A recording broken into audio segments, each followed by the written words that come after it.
Assalamualaikum warahmatullahi wabarakatuh. Selamat pagi sahabat sehat RSUD Banyumas. Bagaimana kabarnya hari ini? Senang sekali kita bertemu kembali dalam acara Dopokan Putri Domas, seputar materi dan informasi dokter dan orang-orang mumpuni di RSUD Banyumas. Sahabat sehat RSUD Banyumas, bulan Desember selalu menjadi momentum yang penting bagi kita semua, karena di tanggal 1 Desember kita akan memperingati Hari HIV/AIDS sedunia. Ini adalah sebuah waktu bagi kita untuk kembali mengingat, memahami, dan meningkatkan kepedulian terhadap isu HIV dan AIDS. Tentunya bukan hanya mengenai masalah isu kesehatan semata, tetapi juga merupakan tanggung jawab sosial bersama. Perkenalkan, saya Novika Rahayu Ningtyas, ahli madya kebidanan, dan spesial untuk memperingati Hari HIV/AIDS ini telah hadir bersama saya 3 orang narasumber yang ahli di bidangnya. Narasumber kita yang pertama adalah Dr. Yuliana Sari atau akrab kita kenal sebagai Dr. Cici. Beliau selaku Koordinator Penanggulangan HIV/AIDS di RSUD Banyumas. Kemudian yang kedua ada Mas Untung selaku pendamping pasien dan staf Komisi Penanggulangan HIV/AIDS di RSUD di Kabupaten Banyumas. Dan yang ketiga ada Mbak Nuri Sabila Musyalina, Magister Psikolog selaku psikolog klinis RSUD Banyumas. Di sesi kali ini kita akan menyapa 2 narasumber. Selamat pagi Dokter Cici. Selamat pagi Mbak Selamat Ika. pagi Mas Untung. Bagaimana kabarnya hari ini? Alhamdulillah. Sehat nggih? Sehat, alhamdulillah. Oke. Dokter, Mas Untung, hari ini kita akan ngobrol nih. Kita akan berbicara bersama dengan isu yang tentunya menarik dan tidak habis untuk kita kupas bersama nggih, tentang HIV/AIDS. Dokter Cici, mungkin untuk mengawali boleh dijelaskan kembali dokter, apa itu HIV/AIDS dan sebetulnya bagaimana sih fenomena yang terjadi saat ini di Indonesia, khususnya di Kabupaten Banyumas? Baik, Mbak Ika. Jadi kita kenal dulu ya HIV dan AIDS itu apa. Jadi kalau HIV itu adalah Human Immunodeficiency Virus, virus yang menyerang daya tahan tubuh. Jadi di dalam badan kita ini Mbak Ika ada namanya tuh CD4. CD4 itu ibaratnya tuh kayak tentara di dalam tubuh karena dia adalah termasuk sel darah putih. Nah, normalnya itu di badan ada sekitar 400 sampai 1200-an. Nah, HIV ini dia kan virus yang menyerang daya tahan tubuh. Dia kan tidak bisa berkembang biak sendiri. Biasanya dia numpang. Jadi dia numpang ke inangnya dan inangnya adalah CD4 ini. Nah, si CD4 ini akan ditumpangi oleh virus HIV dan ketika ditumpangi, ketika dia berkembang biak, dia akan merusak CD4. Jadi, CD4 yang awalnya normal sekitar 400 sampai 1200-an itu bisa jumlahnya tuh sangat rendah. Sangat rendah sampai akhirnya itu di beberapa pasien kita pernah menemukan pasiennya itu cuma CD4-nya cuma 1 Mbak, cuma 1, cuma 2. Akibatnya apa? Karena daya tahan tubuhnya rendah, jadi itu gampang kena penyakit Mbak. Jadi kayak diare aja nggak sembuh-sembuh, demam aja nggak sembuh-sembuh, bahkan sampai radang otak, TBC paru, TBC di luar paru, kanker, bahkan bisa mengakibatkan kematian. Berarti rentan sakitnya dong? Betul sekali, dan memang sampai saat ini belum ada ditemukan obat yang bisa menghilangkan 100%. Jadi hanya obat yang bisa mengendalikan, seperti itu. Nah, terkait persebaran penyakit sendiri Mbak Ika, sebenarnya kalau di Indonesia penemuan kasus HIV itu baru sekitar di atas 450 ribuan seperti itu, sedangkan targetnya itu lebih dari 500 ribu. Jadi masih ada gap di sana. Dan untuk Jawa Tengah sendiri, Jawa Tengah itu tahun ini merupakan 4 besar se-Indonesia. Selanjutnya adalah di Kabupaten Banyumas. Kabupaten Banyumas selalu menjadi 3 besar penemuan AIDS. Jadi lebih ke HIV yang sudah bergejala Mbak Ika. Jadi AIDS ini sudah ada gejala berat dan tingkat kematiannya tuh sangat tinggi. Seperti itu. Selalu kita tuh nggak pernah yang keluar dari 3 besar. Dan untuk tahun ini di tahun 2025 jumlah kasus AIDS secara akumulasi itu lebih dari 4 ribuan se-Kabupaten Banyumas, dan untuk 2025 sendiri sampai September itu sudah ditemukan sekitar 244 pasien, di mana 188 orangnya itu adalah laki-laki, sekitar 78%.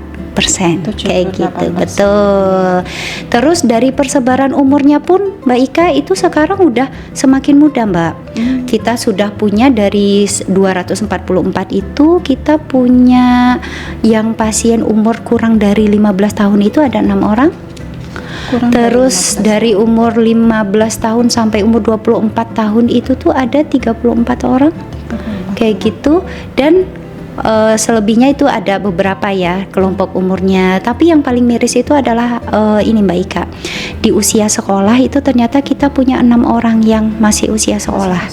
4 orang dia ketularan dari ibunya, dan 2 orang itu mereka memiliki faktor risiko sendiri, dan 2 orang ini merupakan penyuka seks sesama jenis, dan ada 32 orang yang mahasiswa. Seperti itu. Dan betul dan ini memang trennya seperti ini ya Mbak, yang membuat kita sangat miris. Semakin lama penemuan kasusnya itu semakin muda Mbak, semakin muda. Jadi sekarang ini mungkin yang paling banyak itu antara 18-19 ya, tapi mungkin nanti jangan heran nanti malah semakin muda lagi, mungkin SMP atau masih SMA, seperti itu. Sangat miris sekali ya Dok. Iya. Oke. Berarti nih sharing sekalian ya Dok, kita sama di lahan itu berarti faktor resikonya kan sekarang remajanya banyak ya Dok. Mungkin Mas Untung nih, saya mau nanya Mas Untung sudah berapa lama jadi pendamping HIV/AIDS, dan mungkin nih terkait tadi yang disampaikan Dokter Cici, sekarang kok banyak remaja ya Mas. Nah, menurut Mas Untung sepengalaman di lahan itu faktor resiko seperti apa sih yang ditemukan oleh Mas Untung di sana? Baik, Mbak Ika, terima kasih. Untuk selama menjadi pendamping, saya sudah 2 tahun dari 3 tahun dari 2022, dan alhamdulillah di saat awal menjadi pendamping itu mendapatkan kasus yang memang luar biasa. Ibaratnya beliau masih muda, kemudian sudah kondisi AIDS atau memang HIV yang sudah bergejala dengan kondisi yang memang klinis buruk, dan akhirnya dibuang sama orang tua. Dan dulu juga alhamdulillah memang kita rawat di RSUD Banyumas, dan dari pengalaman itu kita menjadi tahu betul sebenarnya HIV atau penderita HIV itu seperti apa. Dan untuk yang terbaru, memang seperti yang Dokter Cici sampaikan, temuan yang muda itu di bulan ini saja saya sudah menemukan itu di usia 17 tahun, dan itu faktor resikonya memang LSL seperti itu.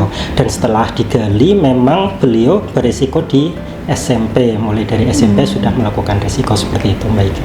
Oke. Berarti usia SMP sekarang sudah mulai tersentuh ya untuk HIV/AIDS. Betul. Kalau menurut pengalaman dari Mas Untung nih, kemungkinan mereka itu terpapar informasi atau mereka tertularnya kan pasti ada penyebabnya. Itu dari mana itu Mas? Kebanyakan memang dari sosial media ya Mbak. Untuk sosial media untuk sekarang kan memang agak terbuka nggih.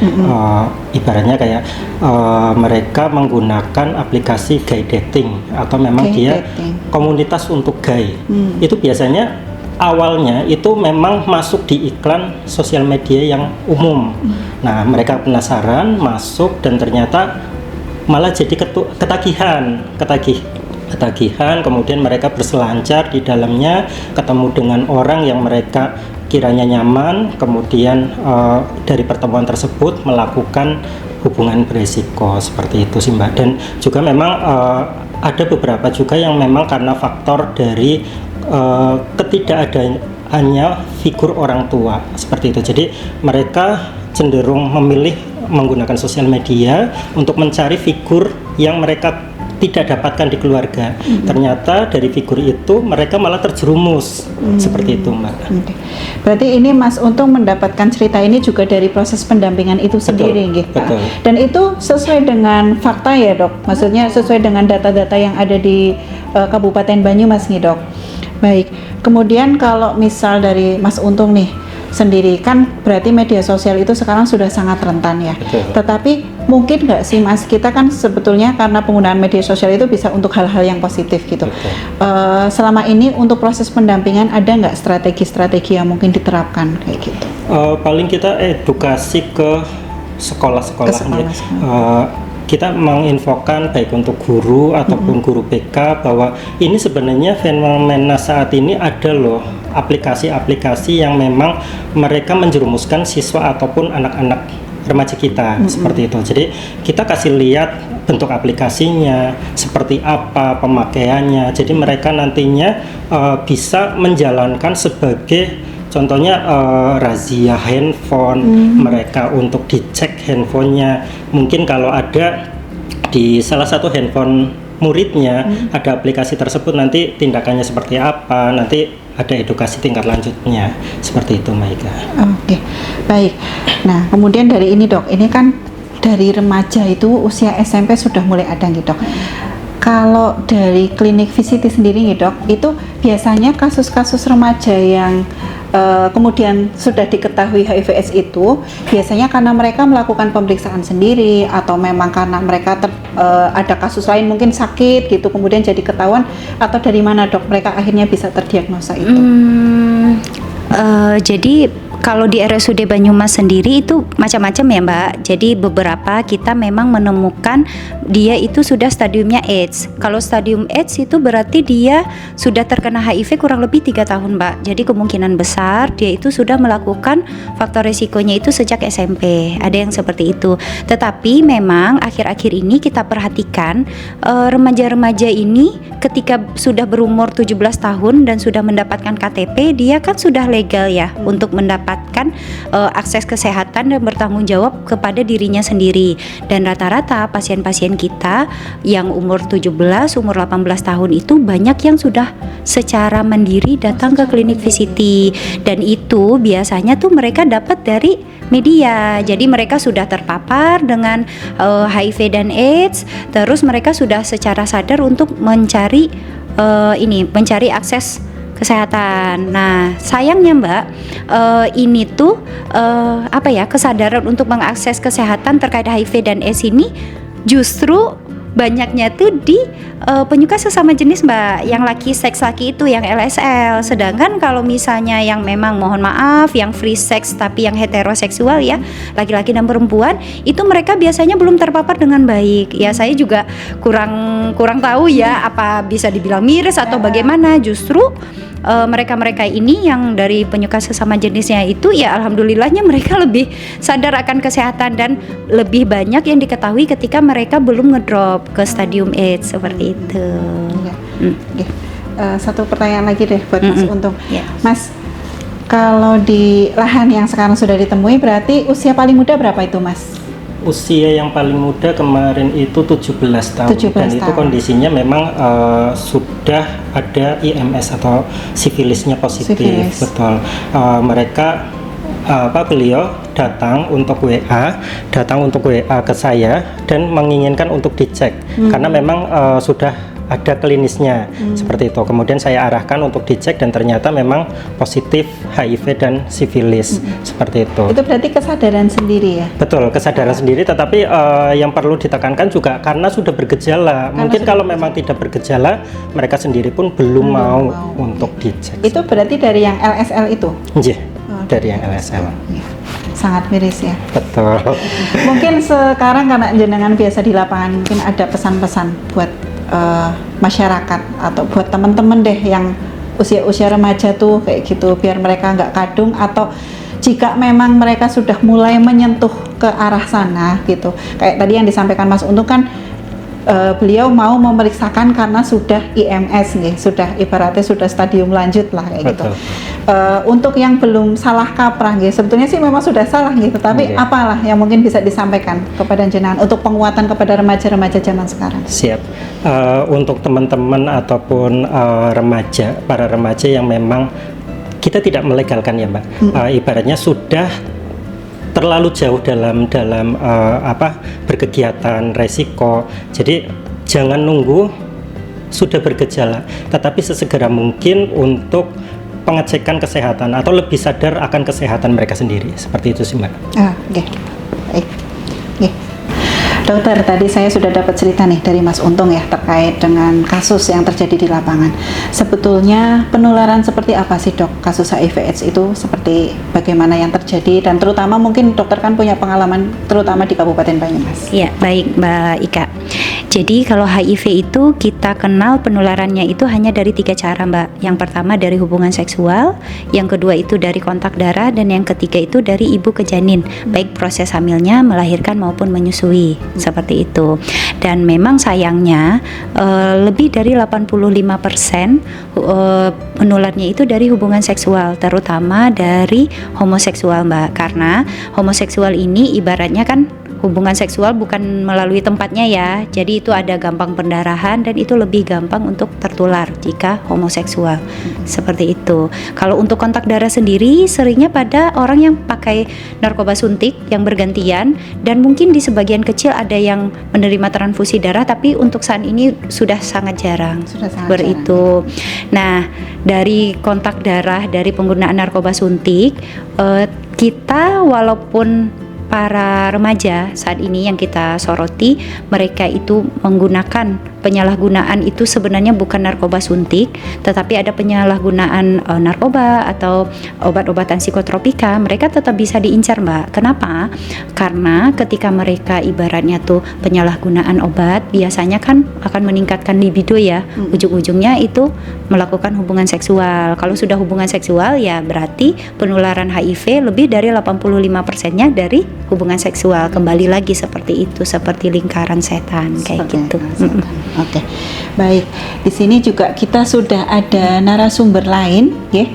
Dia seorang psikolog klinis, Mbak Nuri Syabila, atau biasa kita kenal sebagai Mbak Shelly. Nah, selamat pagi Mbak Shelly. Selamat pagi Mbak Ika. Mbak Shelly, kita mau ngobrol nih, tema yang menarik selalu dibahas nih, HIV/AIDS.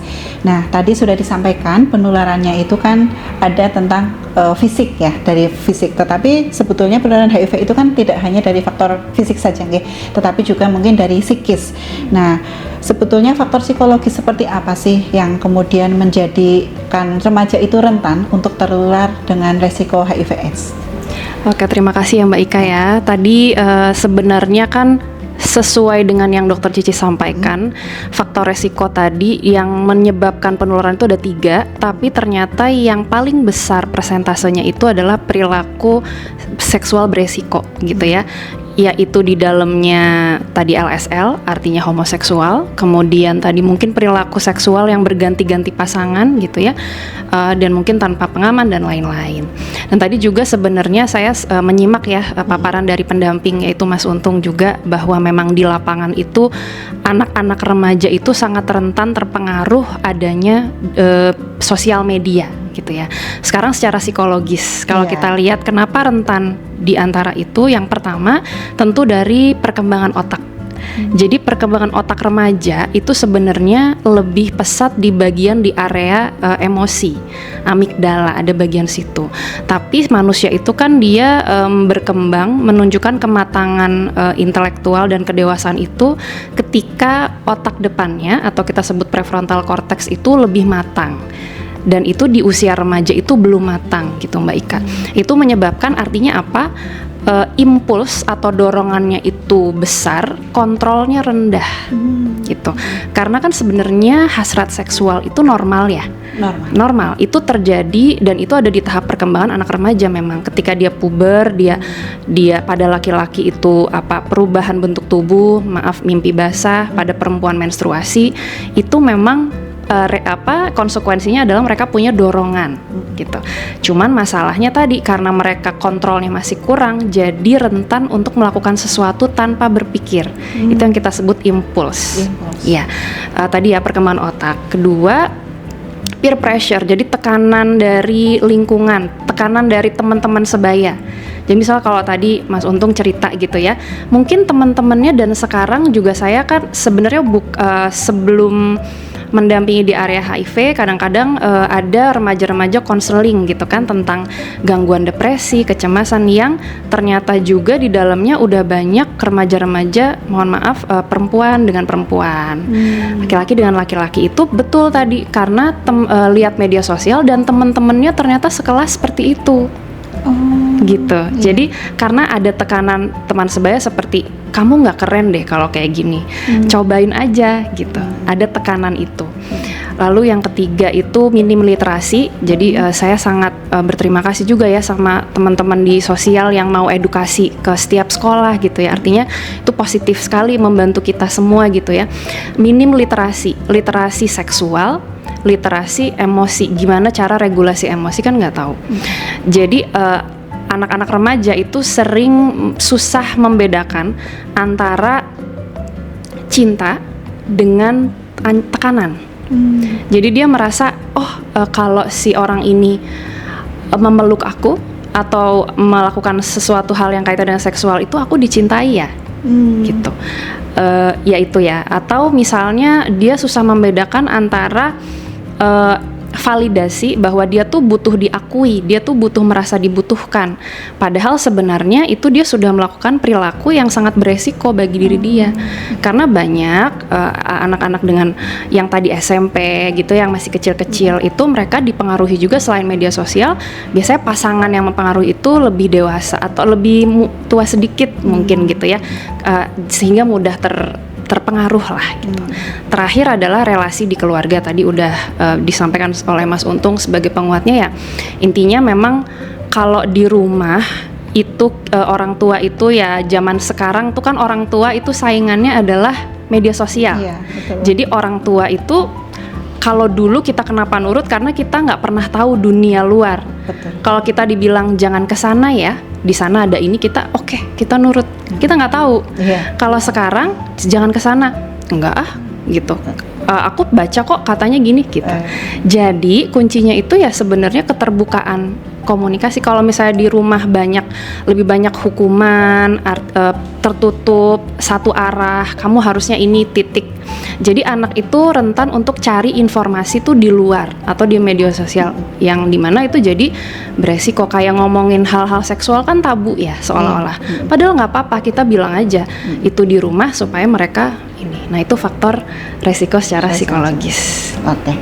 Baik Mbak Shelly, tadi saya tertarik dengan satu kalimat, ada minimnya literasi seksual untuk anak-anak zaman sekarang. Sedangkan kita tahu sendiri bahwa anak-anak zaman sekarang mana sih yang nggak pegang gadget. Nah, sebetulnya kalau dari sisi psikolog sendiri, bagaimanakah tantangan yang dihadapi untuk anak zaman sekarang mereka mau megang HP tetapi mereka mungkin secara mental belum siap kayak gitu, dan mungkin ada yang perlu disampaikan dari psikolog terkait dengan penggunaan gadget tuh sebaiknya yang seperti apa sih gitu, karena mungkin kan mereka belum mampu menyaring tuh antara yang positif dan negatif. Baik Mbak Ika, jadi memang dalam pengasuhan anak itu disesuaikan sama tahap perkembangannya. Nggak bisa ketika kita mengasuh anak balita dengan anak remaja itu sama caranya.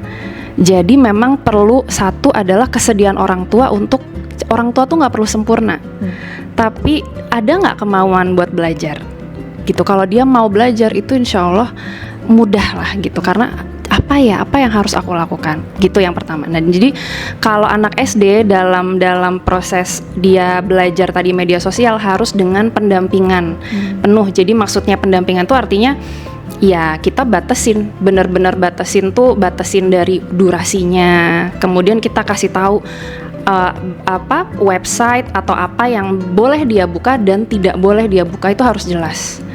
Jadi nggak selalu kayak misalnya gini, ada beberapa pasien saya misalnya kamu nggak boleh lihat yang nggak bener ya, gitu kan. Menurut orang tuanya dia sudah menyampaikan itu, padahal anak SD nggak tahu yang nggak bener tuh gimana sih maksudnya.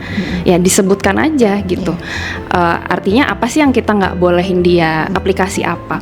Dan karena tabu tadi, jadi kita sering nggak berani untuk ceritakan itu. Artinya kita boleh kok ngomong bahwa ada beberapa film atau aplikasi yang belum adik bisa lihat ya, belum kakak bisa lihat ya.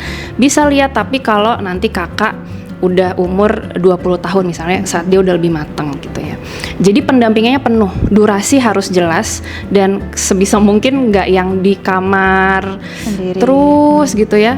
Nah itu kenapa kayak gitu, itu panjang, tapi intinya kenapa remaja bisa ngurung diri di kamar. Nah balik lagi tadi, ternyata mungkin dia nggak ngerasa punya teman di rumah, akhirnya berteman dengan media sosial. Dia ngerasa ayah ibunya itu sosok jauh gitu.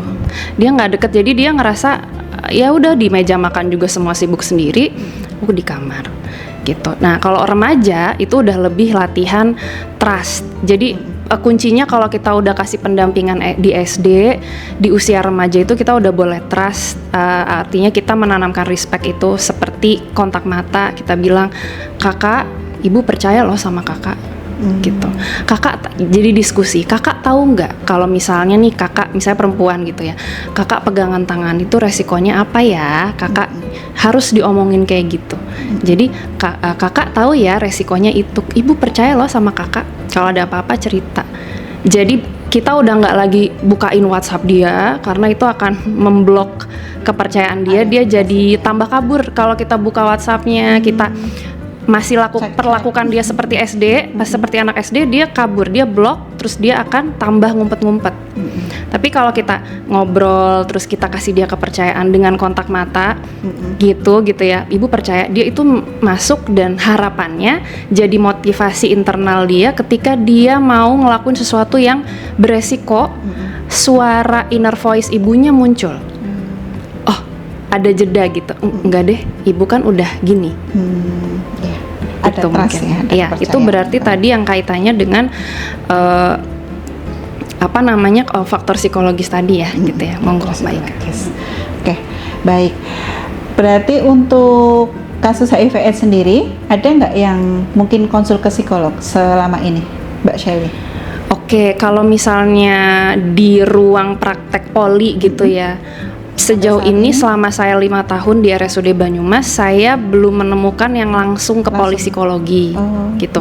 Biasanya itu ya karena misalnya tadi dari VCT gitu ya. Terus dari VCT kan sebenarnya setahu saya nggih Dok ada konselor juga. Kemudian kalau dirasa konselor cukup, tapi kalau ternyata ada gangguan psikologis lain, misalnya dari kondisi HIV/AIDS itu muncul gangguan depresi atau misalnya gangguan kecemasan apa dan segala macam yang kaitannya sama gangguan kejiwaan, biasanya bisa juga dirujuk ke psikolog. Tapi sejauh ini saya belum nemu yang dia ngaku saya sendiri ini gitu. Tapi memang kalau yang tadi resiko kayak anak-anak dengan homoseksual, dengan kecanduan PMO, jadi kecanduan pornografi, masturbasi.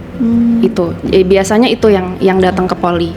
Jadi belum ke HIV-nya, tapi memang makanya itu mungkin ada preventif dari kita sebagai psikolog, sebagai teman-teman pendamping, dan mungkin kuratif juga dari pihak rumah sakit gitu. Bicara tentang preventif dan kuratif, nah sekarang saya mau tanya nih sama Dokter Cici. Jadi pencegahan seperti apa sih yang mungkin bisa kita lakukan terkait dengan kasus HIV/AIDS yang sekarang semakin kompleks ya Dok? Baik, jadi kalau di HIV sendiri kita mengenal dengan pencegahan HIV itu adalah A, B, C, D, E. Kalau yang A adalah abstinence itu adalah menunda selama mungkin hubungan seksual sampai memiliki pasangan resmi, seperti itu. Jadi hindari seks bebas. Yang kedua itu adalah B, be faithful atau bersikap saling setia, tidak berganti-ganti pasangan, dan kita hanya memiliki pasangan resmi, yaitu resmi menikah. Yang C itu adalah kondom atau menggunakan pengaman jika memiliki hubungan berisiko kayak gitu dari hubungan seksual. Tetapi sayangnya yang C ini itu tidak terlalu efektif Mbak Ika, nggak terlalu efektif. Kenapa? Karena pasien-pasien kita yang HIV nyatanya ketika kita tanya memangnya nggak tahu kalau pengaman itu bisa melindungi kamu dari HIV. Tahu Dok, dipakai nggak? Dipakai. Terus kenapa masih HIV? Ya karena kadang nggak pakai Dok. Seperti itu. Jadi tahu, pengetahuannya tahu. Iya betul. Sehingga jika dari literatur kita cari-cari, ternyata yang paling efektif itu adalah abstinensnya. Jadi menghindarinya. Ketika menghindarinya, ya balik lagi butuh banyak faktor dari pemberi dari cara kita memutuskan sesuatu, bagaimana mereka secure, ada rasa aman di rumah. Jadi memang banyak faktor terkait kenapa seseorang itu dia bisa menunda hubungan seksual tersebut. Nah, yang ketiga itu adalah yang keempat adalah D, yaitu drugs, jadi menghindari obat-obatan, terutamanya yang narkoba suntik, tetapi karena memang narkoba yang suntik maupun psikotropika yang lainnya juga akan mengakibatkan free sex, jadi ya tetap dihindari semua yang ibaratnya menginisiasi kesadaran yang bikin mabok, yang kayak gitu. Dan yang terakhir adalah yaitu yang sekarang kita lakukan adalah kita berusaha dari klinik VCT RSUD Banyumas, psikolog RSUD Banyumas, bekerja sama dengan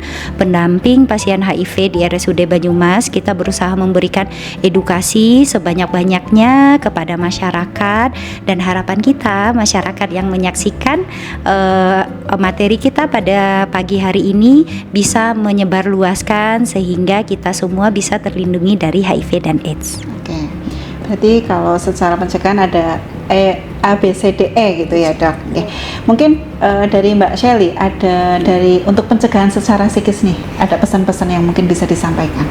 Baik, kalau pencegahan secara psikologis tadi kita bagaimana mencegah adanya perilaku beresiko di remaja gitu ya.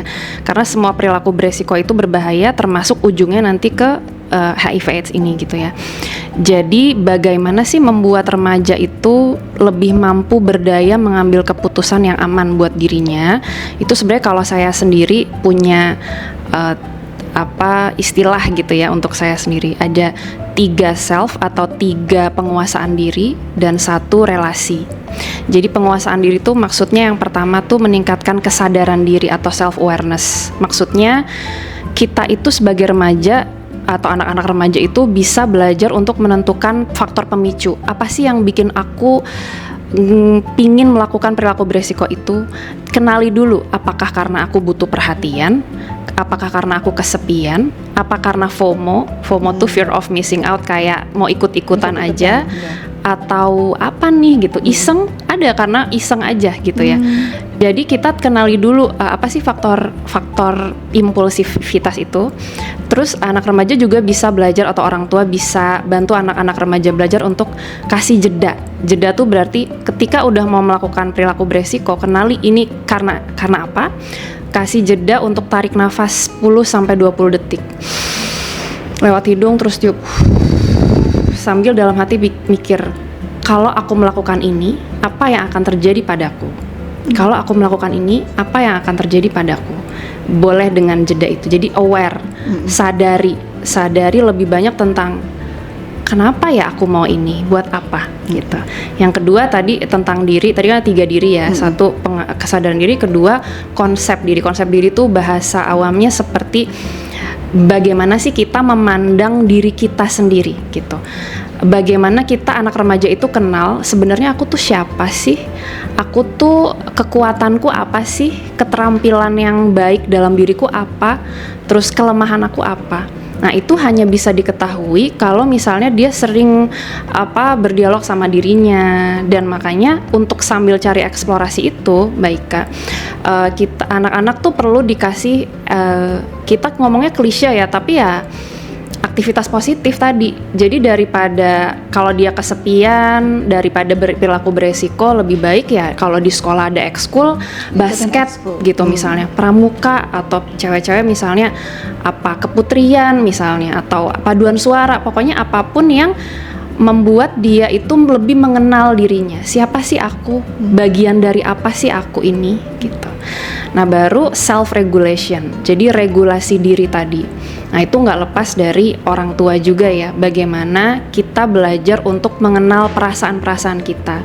Marah, sedih, takut. Belajar memvalidasi perasaan itu. Atau journaling, misalnya nulis. Atau ngomong sama diri sendiri, Mbak Ika. Itu normal. Bahkan saya sebagai psikolog kalau lagi dalam kondisi banyak tekanan gitu ya, nggak bisa cerita sama orang, saya ngomong sama diri sendiri. Voice note diri sendiri seolah-olah lagi cerita. Karena tujuannya supaya lega, kemudian kita bisa kembali, oh ternyata ini loh yang lagi aku rasakan. Nah, baru terakhir relasi yang sehat. Relasi yang sehat itu berarti kalau anak remaja ya belajar membangun batasan.